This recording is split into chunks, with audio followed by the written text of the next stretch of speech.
시청자 여러분 안녕하십니까? 국현호입니다. 송년 특집 남북예창 시작하겠습니다. 안녕하세요. 전주리입니다. 오늘의 주요 소식부터 보시겠습니다.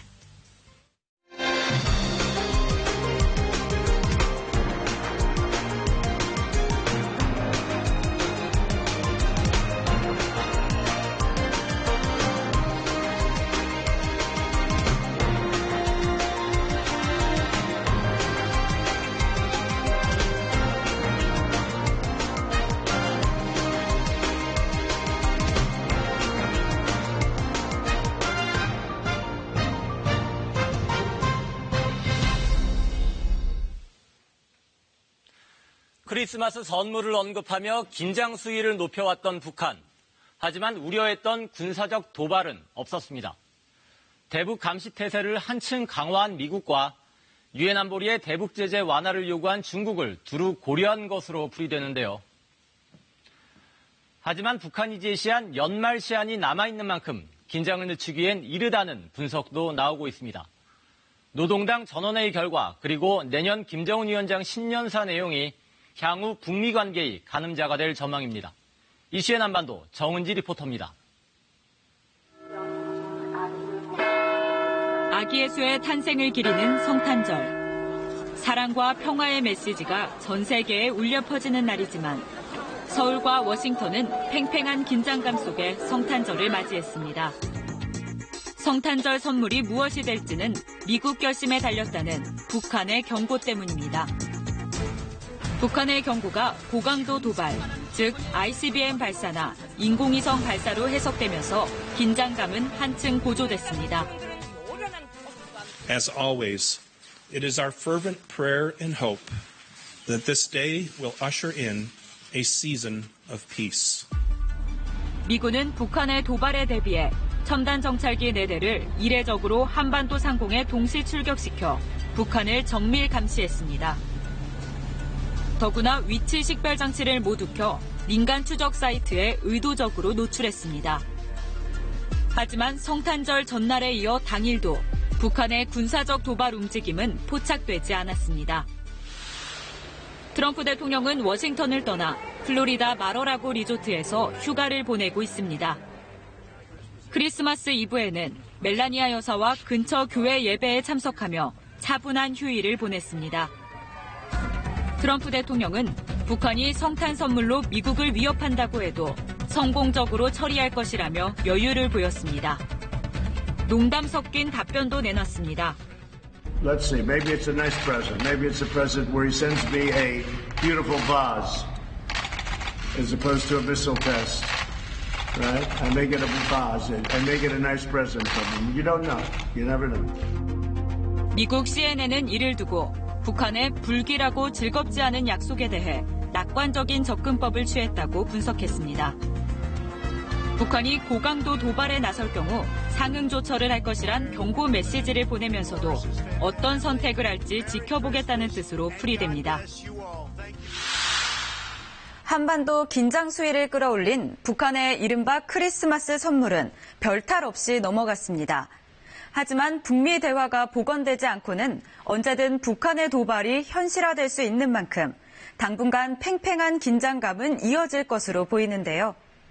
특히 김정은 위원장이 내년 1월 1일 예정된 신년사에서 어떤 메시지를 내놓느냐에 따라 한반도 정세는 다시 한번 요동칠 것으로 전망됩니다. 지난 22일 북한은 김정은 위원장이 직접 주재한 가운데 당 중앙군사위 확대 회의를 열었다고 밝혔습니다. 국가 방위 사업 전반에서 결정적 개선을 가져오기 위한 중요한 문제들과 자위적 국방력을 계속 가속적으로 발전시키기 위한 핵심적인 문제들이 토의됐습니다. 눈여겨볼 점은 참석자들의 변화입니다. 인민복을 입은 내각이나 당 간부 참석자는 줄어든 대신 군부 인사들의 수는 대폭 늘었습니다. 군부 엘리트 중심으로 군조직을 재편했을 가능성과 함께 미국과의 협상 중단에 대비해 군사 조치들이 논의됐을 것으로 보이지만 북한은 자위적 국방력 강화 방안이 무엇인지 자세히 언급하지 않았습니다. 노동당 전원회의나 김 위원장의 신년사를 앞두고 향후 노선에 대한 구체적 메시지를 자제한 것으로 보입니다. 이 공화국에 대한 제재와 압박으로 나간다면 우리로서도 어쩔 수 없이 부득불 새로운 길을 모색하지 않을 수 없게 될 수도 있습니다. 북한이 애초 우려됐던 크리스마스를 전후한 군사 도발을 감행하지 않은 것도 같은 이유란 분석이 나옵니다. 이제 거기서 가장 중요한 것은 김정은 위원장의 2020년 신년사거든요. 그 앞에 이제 노동당 중앙위원회 제7기 5차 전원회의가 예정돼 있고, 이렇게 이제 중요한 전략적 결정과 그것을 대외적으로 공포해야 되는 정치적 스케줄이 있기 때문에 대놓고 먼저 행동을 하고 뒤에 그런 것들을 결정한다거나 논리적으로 이렇게 정당화한다는 것은 북한의 사실 지금까지 보여온 행동 패턴과 맞지 않는 측면이 있거든요. 여기에 러시아와 함께 유엔 안보리의 대북 제재 완화 결의안을 내는 등 적극적인 개입 행보를 보이는 중국의 입장도 고려한 것으로 보입니다. 지금 이제 중국하고 러시아가 유엔 안전보장이사의 제재 해제 결의안을 제출해 놓은 상태잖아요. 이제 그런 게 하나 있고, 또 트럼프 대통령이 시진핑 주석한테 직접 전화를 또 했단 말이죠. 게다가 한중일 정상회담을 했고, 그 과정 속에서 우리 대통령하고 또 시진핑 주석하고 만나서 얘기를 했단 말이죠. 그래서 이렇게 전략적 도발을 하는 것은 북한한테 절대로 이익이 안 된다. 앞서 6개월 만에 시진핑 주석을 만난 문재인 대통령은 한반도 비핵화를 위한 중국의 역할을 요청했습니다. 북미 대화가 중단되고 한반도 긴장이 고조되는 최근 상황은 우리 양국은 물론 북한에게도 결코 이롭지 않습니다. 捍卫多边主义、自由贸易体制等很多方面拥有广泛的共识。 두 정상은 중국과 러시아가 제출한 대북 제재 완화 결의안에 대해서도 의견을 나눴는데, 청와대가 회담 직후 결의안에 주목하고 있다고 밝힌 만큼 정상 간의 구체적인 의견 교환이 있었을 거란 분석도 나옵니다. 문재인 대통령은 한중일 정상회의에서 한반도와 중국을 지나 유럽을 잇는 철도 공동체를 재차 강조했고, 중국도 함께할 용의가 있다며 화답했습니다. 중국이 육자회담 재개 등을 내세우며 한반도 비핵화 논의에 뛰어들겠다는 움직임을 보이는 데다 시 주석이 이번 회담을 통해 북미 대화의 중요성을 역설한 만큼 북한도 연말시한 행동에 신중할 수밖에 없어 보입니다. 한반도의 긴장 상황을 걱정하는 사람들이 많다.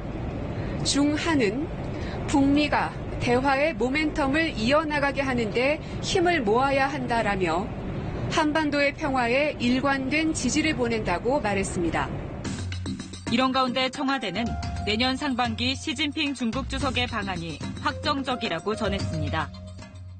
내년 가까운 시일 내에 주석님을 서울에서 다시 뵙게 되길 기대합니다. 정부가 우회적 소통을 통해 교착 상태에 놓인 비핵화 대화의 촉진자 역할에 다시 고삐를 당기는 모습입니다. 다만 김정은 위원장이 신년사에서 강경 메시지를 발신한 뒤 북한이 수위를 조절해가며 무력 시위를 할 가능성도 여전히 배제할 수 없습니다. 때문에 시진핑 주석이 김정은 위원장한테 가질 수 있는 영향력, 그건 이제 굉장히 크다라고 봐야죠. 그럼에도 불구하고 김정은 위원장이 최종적으로 이것은 지금 미국이 하고 있는 우리의 적대적 정책이 바뀌지 않는 이상 계속해서 우리는 경제 제재 속에서 이렇게 살 수가 없으니 우리는 전략적 도발을 통해서 미국으로 하여금 셈법을 바꿔야 되겠다. 이런 생각을 갖고 있으면 이런 전략적 도발은 언제라도 가능하다라고 봐야죠. 북한 노동신문은 세계 각국의 인공위성 발사를 소개하는 기사를 싣고 평화적 우주 개발의 당위성을 강조했습니다. 북한이 인공위성 명분의 장거리 발사체를 쏘기 위해 이른바 분위기 조성에 나섰다는 우려가 나오는 대목입니다. 지금 이제 연말 시한을 앞두고 북한이 어떤 인공위성 발사를 가장한 발사체 시험에 나설 가능성은 남아있다. 이제 이렇게 보여지고요.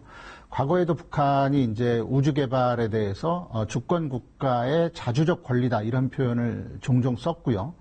또 2012년부터는 이제 국가 우주 개발 5개년 계획이라는 것들을 만들어서 운영한 적도 있거든요. 그래서 이제 이런 우주 개발이라고 하는 전체적인 프로그램 속에서 위성 발사를 했다. 라고 이제 정당화할 가능성은 남아있는 거죠.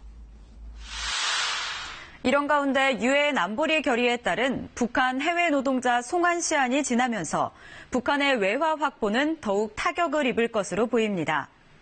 해외 10만 북한 노동자 가운데 이미 절반 이상이 송환된 것으로 추정되는 가운데 가장 많은 비중을 차지하고 있는 중국과 러시아도 안보리 결의 이행에 들어가면서 향후 대북 제재에 대한 북한의 반발도 거세질 전망입니다.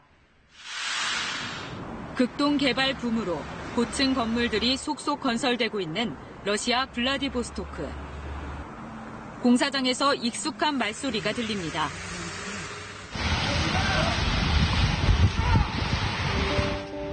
북한 노동자들입니다. 영하 10도의 추운 날씨에 제대로 된 안전장비도 없이 위태로운 작업을 하고 있습니다. 밤 10시가 넘도록 야간 작업도 이어집니다. 다른 나라에서 우즈베키스탄이나 카자흐스탄이나 사람들과 여기서 지금 12시까지 나면 떨어지는데 우리는 일 시간이 많이 길기 때문에 10시, 11시까지 갔더니. 그런데 얼마 전부터 블라디보스토크 공항엔 산더미 같은 이삿짐을 든 북한 노동자들이 몰려들고 있습니다. 언제 가요? 3시. 음식은 맛있었어요? 네. 괜찮아? 일 맞아서 가느니? 네. 해외에 나가 있는 북한 노동자들을 2년 안에 모두 귀국시키라는 유엔 대북 제재 시한이 지난 22일 종료됐기 때문입니다. 북중 접경지대 단동에서는 문을 닫는 북한 식당들이 속출하고 있고 베이징 내 북한 식당들도 여성 종업원이 눈에 띄게 줄었습니다. 여기 많이 비지도부터 들어간 거 같아요. 하지만 중국 공장에서 일하는 노동자들의 철수 동향은 포착되지 않고 있습니다. 편법 고용된 북한 노동자들을 중국 정부가 묵인하고 있는 것으로 보입니다. 대북 제재에 강경한 미국과 제재 완화를 꾀하려는 북한 사이에서 중국 정부가 어떤 선택을 할지, 또 해외 노동자 송환이 북한 경제에 어떤 영향을 미칠지 주목되고 있습니다. 연말연시 분위기를 느낄 새도 없이 한반도가 외교 안보 현안으로 경랑에 휩싸이고 있습니다. 내년 1월 1일 북한 TV를 통해 흘러나올 김정은 위원장의 신년사 발표 내용에 따라 2020년 새해 한반도 정세의 출발선이 결정될 전망입니다.